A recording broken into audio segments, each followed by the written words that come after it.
Hello everyone, आप सभी का स्वागत है एक और नए वीडियो में। दोस्तों, आज के इस वीडियो में हम डिस्कस करेंगे धरन इंफ्रा ईपीएस लिमिटेड के बारे में, क्योंकि धीरे धीरे लोगों ने कमेंट करने शुरू कर दिए हैं और मेरी कुछ फैमिली प्रॉब्लम के कारण मैं आपको डेली बेस पे वीडियो अपलोड नहीं कर पा रहा हूँ। उसके लिए दोस्तों दिल से सॉरी। मेन टॉपिक पे आते हैं। आपके सामने धरन इंफ्रा लिमिटेड का जो अभी स्टॉक की प्राइस शो हो रही, इसमें जो बीते 2 मार्च की क्लोजिंग है ना, वो 5.88% के आसपास, यानी कि 6% का सर्किट लिमिट कंपनी में चल रहा है अभी यहाँ पे, राइट है ना, जो कि तेजी गिरावट का सिलसिला यहाँ पे जारी है। आगे बात करेंगे अपडेट क्या है कंपनी के ऊपर, गुड न्यूज़ क्या है, बैड न्यूज़ क्या है, हम सारी अपडेट आपके साथ यहाँ पे डिस्कस करेंगे और मैं आपके साथ सारी अपडेट शेयर करूँगा यहाँ पे। तो चलिए मेन टॉपिक पे आते हैं यहाँ पे। अब आपके सामने कंपनी का जो चार्ट शो हो रहा है, इसमें 20% 5 डे में जंप आया है यहाँ पे, यानी कि 5x4, राइट है ना। 20 यानी कि 5x5 मानूँ तो भी मैं 25 हो रहा है यहाँ पे, लेकिन ठीक है, एक एवरेज बोलूँ मैं आपको यहाँ पे तो कंपनी ने 20% के आसपास एक शानदार रिकवरी यहाँ पे करवा दी है। चलिए मैं आपके सामने एक महीने का चार्ट दिखाऊंगा, जो कि देख लो 25 फरवरी के बाद कंपनी ने यहाँ पे चाल शुरू की है, जो कि आपके सामने कंपनी ने 0.15 से 0.18 के आसपास गई ना यहाँ पे, तो एक अच्छी रेंज में तो गई है यहाँ पे, लेकिन रिकवरी 20% की करवाई, तो कोई खास रिकवरी कंपनी यहाँ पे नहीं करवाई है। 6 महीने में आपको दिखाऊँ मैं तो 60% की गिरावट कंपनी में दर्ज हो चुकी है। एक बड़ी गिरावट दर्ज हुई है 60% की। तो दोस्तों आपको पता तो ही सही, यहाँ पे डाउनफॉल आया कंपनी में, फिर कंपनी धीरे धीरे 0.40 से धीरे धीरे कंपनी एक टाइम पे 0.10 पे, 0.15 पे, 0.13 पे आ गई थी यहाँ पे, लेकिन कंपनी हिम्मत नहीं हारी ना, फिर रिकवरी करवाना शुरू किया है यहाँ पे, जो कि कंपनी का 52 वीक 0.14 है यहाँ पे, और हाई है 0.61 का। तो कोई बड़ा फर्क नहीं है यहाँ पे, जो है कंपनी का डेटा आपके पास मैंने शो करवा दिया है। अभी इसी महीने की बात करूँ मैं, 2-3 महीने की तो 18% गिरावट दर्ज हुई है। 1 साल का दिखाऊँ तो 60% गिरावट दर्ज हुई है। 5 साल का दिखाऊँ मैं आपको तो कंपनी ने 5 साल में 60% गिरावट दर्ज करवाई है। और अब मैं आपके सामने कुछ डेटा ओपन करूँगा, उसको देख के आप बोलना मेरे को कि हाँ अब क्या हो रहा है कंपनी में। अब आपके सामने कंपनी का जो मार्केट कैप है 88 करोड़ का मार्केट कैप है, राइट है ना। बुक वैल्यू कंपनी की 1.69 करोड़ की रुपीज़ की है, और स्टॉक भी अवेलेबल नहीं। ROC माइनस में है, ROE भी माइनस में है। हाई लो 0.67, 0.14 का लो है। डिविडेंड 0 है। फेस वैल्यू 1 रुपीज़ का है। अब मैंने आपके सामने कंपनी का पूरे 1 महीने का डेटा ओपन कर दिया है, जो कि बीते कल कंपनी में शानदार जंप आया है वॉल्यूम के मामले में, जो कि बीते फ्राइडे को, जो परसों फ्राइडे था ना, सॉरी उससे पहले फ्राइडे था ना, लास्ट वर्किंग डे, उसका डेटा देखो और कल का देखा डेटा, मतलब कंपनी ने एक ज़ोरदार रिकवरी यहाँ पे आपको दिखा दी है, मतलब शानदार जंप आपको देखने को मिला है। लेकिन अभी आपने देखा होगा यहाँ पे कुछ दिनों से तेजी गिरावट का सिलसिला यहाँ पे कंपनी ने जारी रखा है। यहाँ पे कभी तेजी है तो कभी गिरावट है आपके सामने यहाँ पे। अब मैं आपको सीधा कंपनी के ऊपर अभी जो अपडेट है वो दिखा दूँ। Company is almost depth free, ये भी एक आपके लिए प्लस पॉइंट है कि चलो कंपनी डेप्थ फ्री है। डाउन जाऊँगा मैं, कंपेरिजन दिखाऊँ मैं आपको तो कंपनी का नाम 8 नंबर पे शो हो रहा है, लेकिन काफ़ी लोगों ने इसमें इन्वेस्ट कर रखा है, ये बात मुझे पता है और मेरे पास इसका अपडेट भी पहुंच गया होगा कि काफ़ी लोगों ने इसमें निवेश कर रखा है। तो ठीक है, एक बार कंपनी का सितंबर, अभी देखो रिजल्ट, अब रिजल्ट को लेके कुछ लोग बोलेंगे कि यार ये क्या है यार, जून क्वार्टर का रिजल्ट था, मार्च के बाद जून, और अभी जून के बाद सितंबर का नहीं आया, दिसंबर का नहीं आया। मतलब सोचो आप दोस्तों, यहाँ पे आपने जिस कंपनी में निवेश किया है, जिस कंपनी में आपने चॉइस कर रखी है कि ये कंपनी अच्छी कंपनी है, वो कंपनी रिजल्ट भी नहीं दे रही है आपको यहाँ पे। तो सोचो, ये सुन के आपको कैसा लगेगा, आपको कैसा फील होगा कि यार मैंने कौन सी कंपनी चॉइस कर ली है, राइट।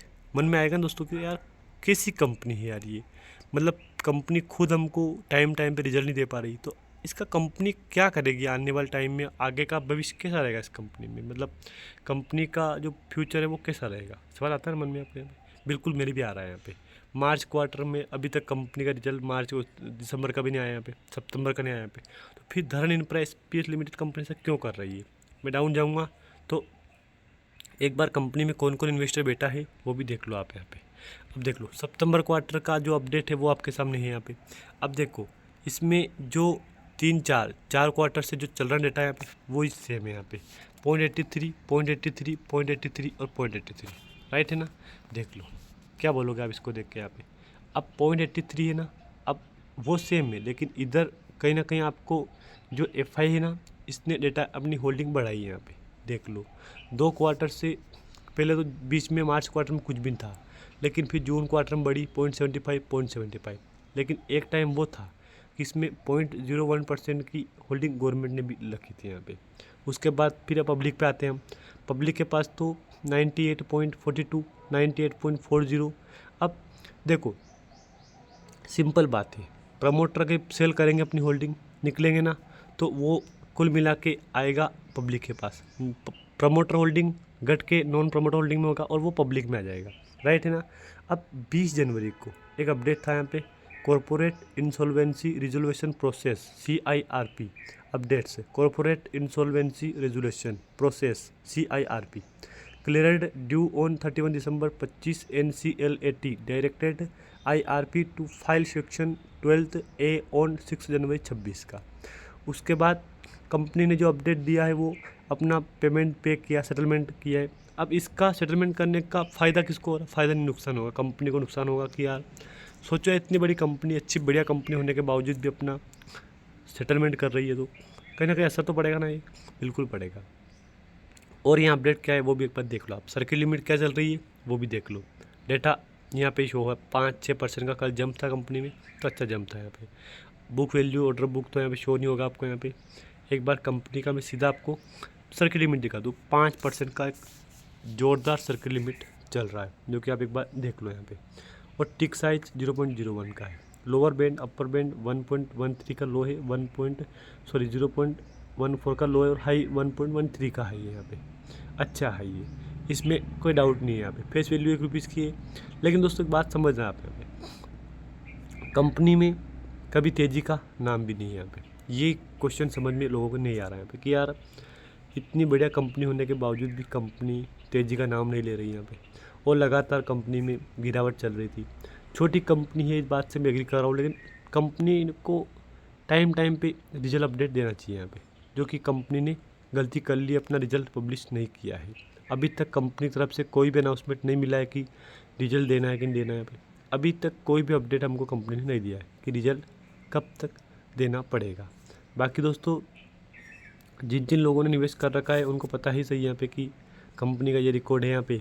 बाकी आप समझदार हो, मैंने आपको इस वीडियो में कोई रिकमेंडेशन नहीं दिए बाइंग सेलिंग होल्डिंग की। बाकी कंपनी में एक और पॉइंट देख लो आप, कंपनी ऑलमोस्ट डेप्थ फ्री है, तो इसका असर तो कहीं से कहीं तक कंपनी के ऊपर नहीं पड़ रहा है। क्योंकि देखो अगर कंपनी बोले डेप्थ फ्री तो उसका असर पड़ना चाहिए ना दोस्तों यहाँ पे, लेकिन इसके ऊपर कोई असर नहीं पड़ रहा है कि कंपनी डेप्थ फ्री है तो डेप्थ फ्री का असर क्या पड़ेगा क्या नहीं पड़ेगा, इसका कोई असर नहीं पड़ रहा है। बाकी वॉल्यूम मैंने आपको दिखाई दिया है, वॉल्यूम तो जो बीते कल 2 मार्च को वॉल्यूम हुआ है ना, ज़ोरदार वॉल्यूम हुआ है, लेकिन इसके मुकाबले वॉल्यूम में कोई खास जंप नहीं आया यहाँ पे दोस्तों, याद रखना आप यहाँ पे कोई खास जंप वॉल्यूम में नहीं आया यहाँ पे। बाकी अगर आपको जानकारी अच्छी लगे तो लाइक करके चैनल को आप सब्सक्राइब भी कर देना। धन्यवाद।